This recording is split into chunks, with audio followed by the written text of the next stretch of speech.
2018 की है। राजस्थान के जैसलमेर में इंटरनेशनल बाइक रेस का आयोजन होने जा रहा था। इस रेस में भाग लेने के लिए देश दुनिया के जाने माने रेसर आ रहे थे। भाग लेने वाले रेसर में अजबाक मोन नाम का भी एक इंटरनेशनल लेवल का बाइकर आया हुआ था। तब अजबाक मोन की गिनती देश के टॉप 10 बाइकर्स में की जाती थी। माना जा रहा था कि ये रेस भी अजबाक मोन जीत सकते हैं, मगर रेस शुरू होने के चंद दिनों पहले अजबाक मोन प्रैक्टिस के लिए रेसिंग ट्रैक पर जाते हैं और अचानक से गायब हो जाते हैं। मामला पुलिस तक पहुंचता है और फिर जो खुलासे होने शुरू होते हैं वो यकीन से परे होते हैं। अजबाक मोन के साथ इतना बड़ा धोखा हुआ था कि उसकी कल्पना कभी उसने भी नहीं की थी। सब कुछ इतनी परफेक्ट प्लानिंग के साथ अंजाम दिया गया था कि पुलिस ने भी पूरी घटना को नेचुरल मान लिया था। मगर बाद में जब एक ईमानदार पुलिस वाले की वजह से केस की फाइल दोबारा खुली तो सच्चाई जानकर हर किसी के पैरों तले जमीन खिसक गई। तो आखिर अजबाक मोन के गायब होने के पीछे की पूरी कहानी क्या थी? आगे क्या कुछ खुलासा हुआ? इस साजिश को किसने अंजाम दिया था और मामले का खुलासा कैसे हुआ? जानने के लिए इस वीडियो में अंत तक जरूर बने रहें। इस पूरे मामले में पुलिस ने जिस ईमानदारी से काम किया था, सुनकर आप भी उन्हें सैल्यूट करने पर मजबूर हो जाएंगे। तो वीडियो में अंत तक जरूर बने रहिए। 2018 के अगस्त महीने में राजस्थान के जैसलमेर के रेगिस्तान में इंटरनेशनल लेवल का बाइक रेस आयोजित होने जा रहा था। ये रेस इंडिया बाजा मोटर स्पोर्ट्स रैली के नाम से आयोजित हो रहा था। बाइक रेसर के लिए ये इवेंट बहुत ज्यादा इंपॉर्टेंट था, क्योंकि इसके विनर को साउथ अमेरिका में आयोजित होने वाले रेस में सीधे एंट्री मिलती। इसलिए दुनिया के सभी जाने माने रेसर इस इवेंट में भाग लेने के लिए जैसलमेर पहुंच चुके थे। भाग लेने वाले लोगों में अजबाक मोन नाम का भी एक रेसर शामिल था। अजबाक मोन मूल रूप से केरल के कन्नूर जिले के रहने वाले थे। पढ़ाई लिखाई बेंगलुरु से ही पूरी करने के बाद रोजगार की तलाश में अजबाक मोन यूएई चले जाते हैं और वहीं के एक बड़े बैंक में अच्छी खासी नौकरी भी हासिल कर लेते हैं।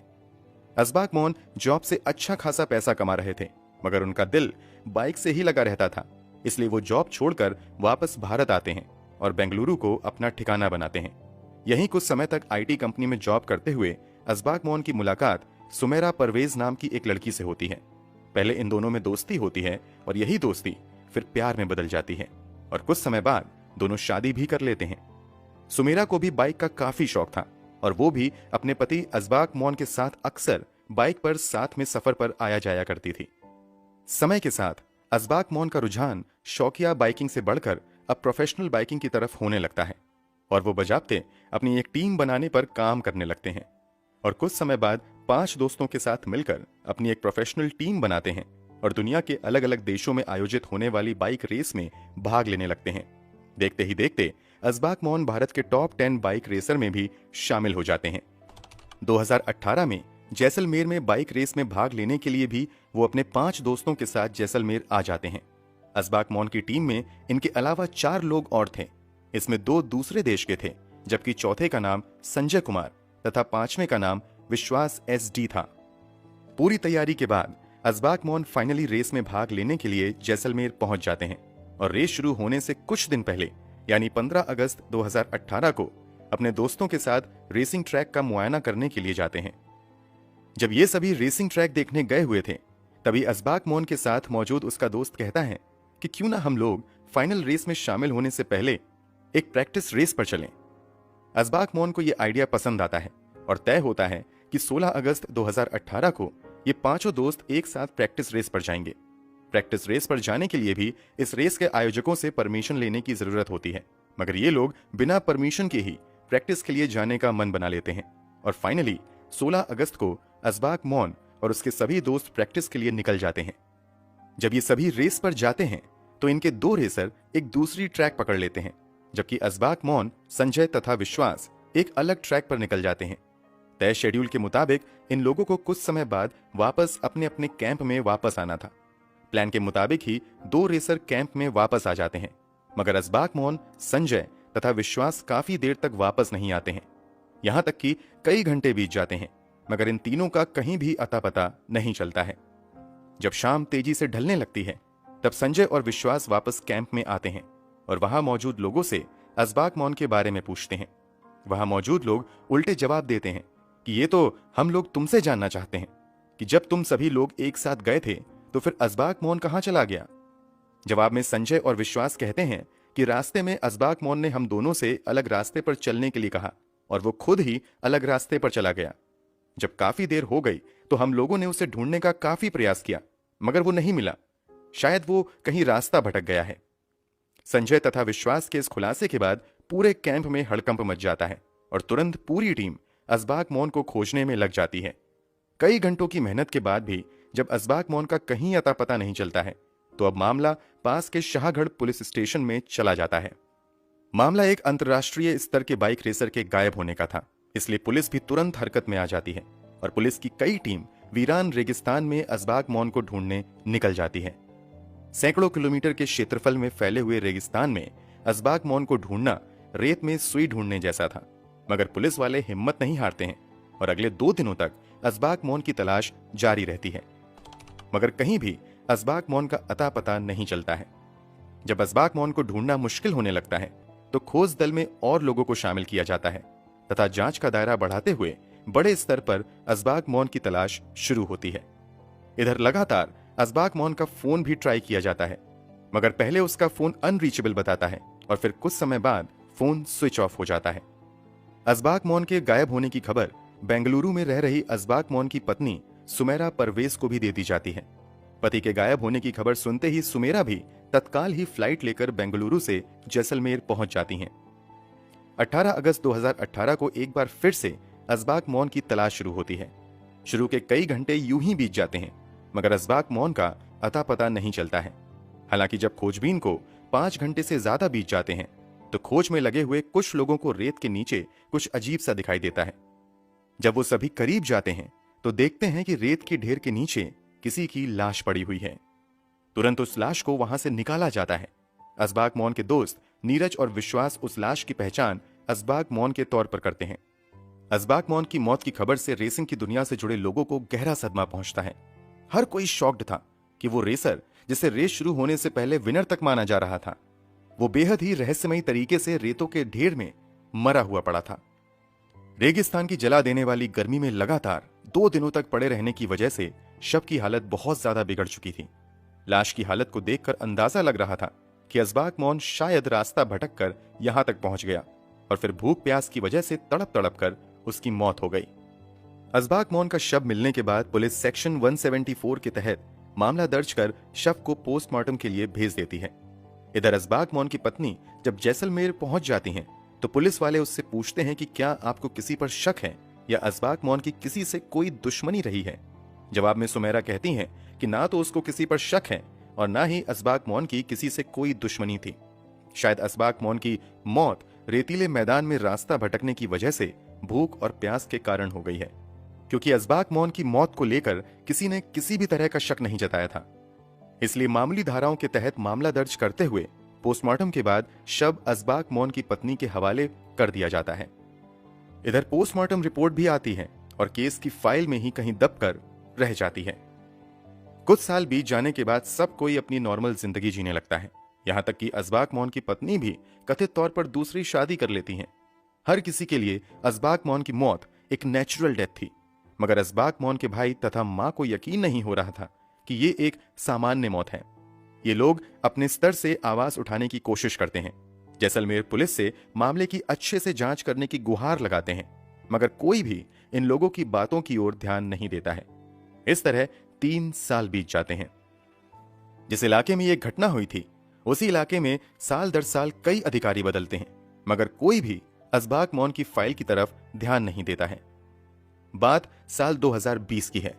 इस साल जैसलमेर का नया एसपी अजय सिंह को बनाया जाता है। अजय सिंह की छवि एक साफ सुथरे और इंसाफ पसंद अधिकारी के तौर पर रही है। जैसलमेर के एसपी का पदभार संभालने के बाद अजय सिंह अपने अधिकार क्षेत्र में आने वाले सभी थानों से लंबित पड़े मामलों की फाइल मंगवाते हैं और उन सभी पर गौर करना शुरू कर देते हैं। इसी बीच उनके पास 3 साल पुराना असबाक मोन वाला फाइल भी आता है। इस केस की जांच कर रहे अधिकारी एसपी साहब के सामने इस केस को नेचुरल डेथ का मामला बताते हुए बंद करने की सिफारिश करते हैं, मगर अजय सिंह केस बंद करने की बजाय उस फाइल को अलग रखकर खुद ही पढ़ने का फैसला करते हैं।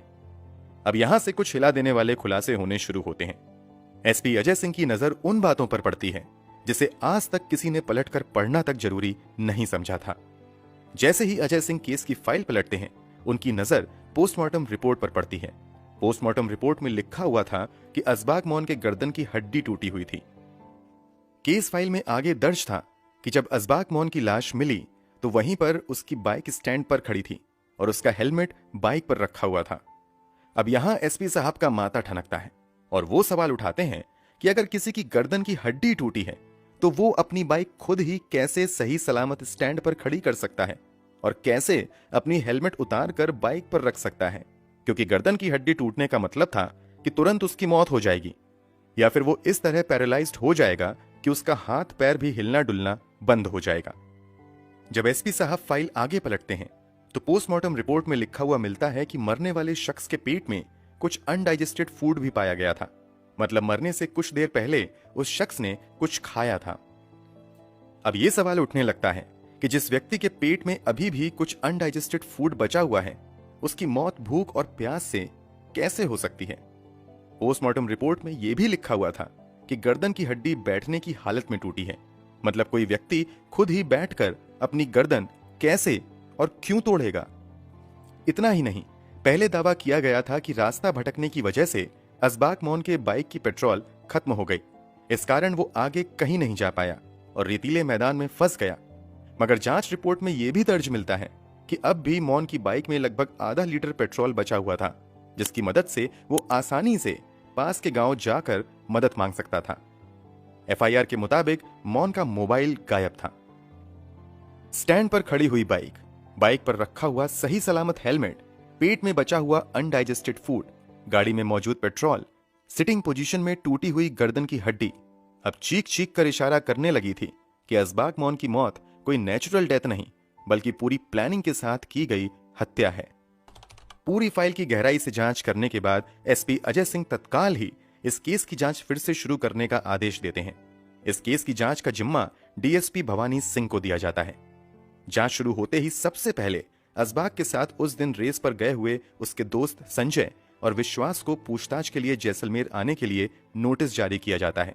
इसके अलावा असबाक मौन की पत्नी सुमेरा परवेज को भी नोटिस जारी किया जाता है। उम्मीद की जा रही थी कि नोटिस मिलते ही ये सभी पूछताछ के लिए पुलिस के पास हाजिर होंगे, मगर कोई भी जांच के लिए नहीं आता है, बल्कि तीनों लापता हो जाते हैं। जब ये लोग जांच में सहयोग करने के लिए हाजिर नहीं होते हैं तो पुलिस वाले असबाक मौन की मां तथा भाई की शिकायत पर इन असबाक मौन की पत्नी सुमेरा, दोस्त संजय तथा विश्वास के खिलाफ असबाक मौन की हत्या का मामला दर्ज कर लिया जाता है। हत्या की धाराओं के तहत यह मामला राजस्थान के जैसलमेर के शाहगढ़ पुलिस स्टेशन में दर्ज किया गया था। आपको जानकर हैरानी होगी कि 28 साल में यह पहली बार था जब शाहगढ़ पुलिस स्टेशन में हत्या का मामला दर्ज किया जा रहा था। इस थाने में आखिरी बार हत्या का मामला 1993 में दर्ज किया गया था। इस थाने के अंतर्गत लगभग 4000 लोगों की आबादी भी आती है, मगर यहां अपराध ना के बराबर होता है। यही वजह है कि इस थाने में जो बैरक कई वर्षों पहले बनाए गए थे उसमें आज तक किसी को बंद करने तक की भी नौबत नहीं आई है। खैर, वापस केस पर चलते हैं। हत्या की धाराओं के तहत मामला दर्ज होने के बाद 7 पुलिस वालों की एक टीम बनाई जाती है और संजय तथा विश्वास की गिरफ्तारी के लिए उन्हें बेंगलुरु भेजा जाता है। कुछ दिनों तक तो ये लोग पुलिस वालों के साथ लुका छिपी का खेल खेलते रहते हैं, मगर फाइनली पुलिस कुछ दिनों की मेहनत के बाद संजय तथा विश्वास को गिरफ्तार करके जैसलमेर ले आती है। पहले तो ये दोनों किसी भी तरीके से असबाक मौन के गायब होने तथा उसके मरने में अपना हाथ होने से इनकार करते हैं, मगर जब पुलिस वाले सख्ती से पूछताछ करते हैं तो एक दिल दहला देने वाली सच्चाई से पर्दा उठता है। संजय और विश्वास पुलिस पूछताछ में खुलासा करते हैं कि असबाक मौन की पत्नी ने ही असबाक मौन को मारने का कॉन्ट्रैक्ट इन दोनों को दिया था। इसकी वजह यह थी कि असबाक मौन तो अपनी पत्नी से सच्चा प्यार करता था, मगर उसकी पत्नी की नजर सिर्फ असबाक मौन की दौलत पर थी। सुमेरा का पहले कहीं और अफेयर चल रहा था। इसके बावजूद उसने दौलत के लिए असबाक मौन से शादी कर ली और फिर उसकी दौलत को हड़पने के लिए अलग अलग चालें चलती रहीं। यहां तक कि इस बात को लेकर दोनों में कई बार झगड़ा भी हुआ था। पुलिस वाले जब इस एंगल से जांच करते हैं तो पता चलता है कि सच में असबाक मौन की मौत के कुछ दिन बाद ही उसके अकाउंट से 1 करोड़ रुपए भी निकाले गए थे। ये दोनों पुलिस जांच में खुलासा करते हैं कि इन दोनों ने जानबूझकर 2 अन्य रेसर को दूसरे ट्रैक पर भेज दिया, जबकि खुद ये दोनों असबाक मौन को लेकर काफी दूर चले गए और फिर वहां ले जाकर बड़ी सफाई के साथ उसकी गर्दन पर वार करके गर्दन की हड्डी तोड़ दी, जिससे उसकी मौत भी हो गई और किसी को उन पर शक भी नहीं हुआ। असबाग की मौत के बाद संजय तथा विश्वास ने सोशल मीडिया पर असबाग को याद करते हुए तथा उसकी मौत पर दुख जताते हुए लंबा चौड़ा पोस्ट भी किया था। खुलासे के मुताबिक असबाग मौन की हत्या के बाद संजय उसका मोबाइल चुरा लेता है और फिर असबाग मौन के व्हाट्सएप से ग्रुप में जान पूछकर एक मैसेज करता है कि मैं फंस गया हूं और ऐसा लग रहा है कि मेरा अंत करीब आ गया है। ये मैसेज करने के बाद संजय असबाग मौन का मोबाइल भी गायब कर देता है। जांच में यह भी खुलासा होता है कि कुछ महीने पहले ही किसी बात को लेकर संजय तथा असबाग की साथ में लड़ाई हो गई थी और संजय उस लड़ाई के बाद असबाग की रेसिंग टीम से भी अलग हो गया था। मगर सुमेरा ने संजय को असबाग मौन को खत्म करने का प्लान समझाया। इसी के बाद साजिश के तहत संजय पहले तो असबाग की टीम में फिर से शामिल हुआ और मौका मिलते ही असबाग मौन की हत्या कर दी। जांच में खुलासा होता है कि इन दोनों के अलावा इस पूरे प्लान में नीरज और संतोष नाम के भी दोस्त शामिल थे। इस तरह पुलिस इस पूरे खुलासे के बाद असबाग मौन की पत्नी समेत कुल 5 लोगों पर असबाग मौन की हत्या की साजिश रचने तथा हत्या को अंजाम देने का मामला दर्ज करते हुए जांच आगे बढ़ाती है। अब पुलिस असबाग मौन की पत्नी सुमेरा परवेज की तलाश में लग जाती है। काफी कोशिशों के बाद सुमेरा का कहीं भी अता पता नहीं चलता है। अंत में पुलिस सुमेरा के खिलाफ लुकआउट नोटिस भी जारी करवा देती है ताकि ये लोग विदेश न भाग जाएं। पुलिस की कई टीम लगातार सुमेरा को ट्रेस करने की कोशिश कर रही थी। यहां तक कि अब जांच में साइबर पुलिस को भी शामिल कर लिया गया था। मगर सुमेरा इतनी शातिर थी कि वो लगातार अपना सिम बदल रही थी। इस कारण उसे ट्रेस करना भी काफी मुश्किल हो रहा था। इसी जांच पड़ताल के क्रम में कई महीने बीत जाते हैं, मगर पुलिस वाले अपनी हिम्मत नहीं हारते हैं और लगातार सुमेरा की तलाश में लगे रहते हैं। इसी जांच के क्रम में एक दिन पुलिस वालों को कहीं से एक नंबर हाथ लगता है। इसके बारे में दावा किया जाता है कि यह नंबर वैसे तो सोहेल के नाम पर है, मगर यही नंबर सुमेरा यूज कर रही है। अब पुलिस उस नंबर को ट्रेस करना शुरू कर देती है और गुपचुप तरीके से साइबर सेल एक्सपर्ट की एक टीम 9 मई 2020 को बेंगलुरु के लिए निकल जाती है और 2 दिनों तक उस नंबर पर नजर बनाए रखती है। जब पुलिस वाले ये कंफर्म कर लेते हैं कि ये नंबर सच में सुमेरा ही यूज कर रही है, तो फाइनली लोकेशन ट्रेस करने के बाद पुलिस की टीम बेंगलुरु के संजय नगर थाने के अंतर्गत आने वाले एरिया में जाती है और एक अपार्टमेंट में पहुंचकर दरवाजा नॉक करती है। दरवाजा नॉक करते ही एक लड़का गेट खोलता है। पुलिस वाले अंदर दाखिल होते हैं तो देखते हैं कि सुमेरा बड़े आराम से कपड़े आयरन कर रही थी। पुलिस तत्काल ही सुमेरा को गिरफ्तार करके 13 मई 2020 को जैसलमेर लेकर आ जाती है और उससे भी पूछताछ का सिलसिला शुरू हो जाता है। पहले तो सुमेरा किसी भी तरीके से पति की हत्या में शामिल होने से इनकार करती हैं, मगर पुलिस की सख्ती के आगे सुमेरा की सारी चालाकी फीकी पड़ जाती है और सुमेरा अपना जुर्म कबूल कर लेती हैं। इस तरह 3 साल तक जो केस पुलिस फाइल में यूं ही दबा हुआ था, एक ईमानदार पुलिस वाले के आते ही चैन की नींद सो रहे कातिल सलाखों के पीछे पहुंच गए। दावा किया जाता है कि इस केस की जांच को रोकने के लिए आरोपियों ने अपनी पूरी पहुंच पैरवी का इस्तेमाल किया था। यहां तक कि इस केस की जांच में शामिल अधिकारियों को 50 लाख रुपए तक की घूस की पेशकश की गई थी, मगर पुलिस वालों ने किसी भी तरीके का घूस लेने से मना कर दिया था। दोस्तों, वैसे तो आरोपियों को सजा देने का काम अदालतों का है, मगर आपके अनुसार असबाग मौन के कातिलों को क्या सजा मिलनी चाहिए? कमेंट बॉक्स में जरूर बताएं। अगर आपको हमारी मेहनत पसंद आई हो तो इस वीडियो को लाइक करते हुए शेयर भी करें।